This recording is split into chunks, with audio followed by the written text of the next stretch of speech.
جوانو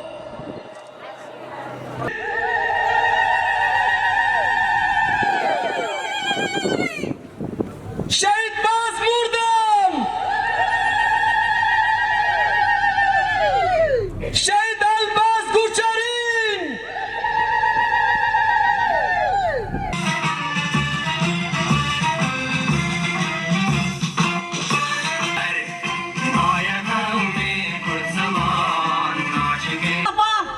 قاضي محمد شيخ سعيد سيد رضا برم بردار اعدامه جوارا قوتنا خداوي بك جي دولتا ترك دولتا عثمان رجا قوكر جيلك رابي وإيه حيفا مجوار راكي بأمشي وقت مجلس الشهيدة وقت مالبات الشهيدة وقت دايك الشرفينة الشهيدة ام قوتنا خداوي دكن اي دولتا ترك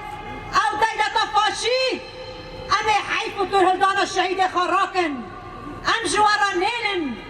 وهاد 40 سالن 50 سالن ويشارك دكن هم برمه ايه رو دفي رفع الشهيدة بيام دخازن ام دبين بلا سره وساخده سره ریبر آبو ایبر خدا نیا خودم در زندانا ایمرالیه داده که 24 سالن بلا سر ریبر آبو ساخته و سر گل می حاضر و نه حاضر سر گریلای سر چیا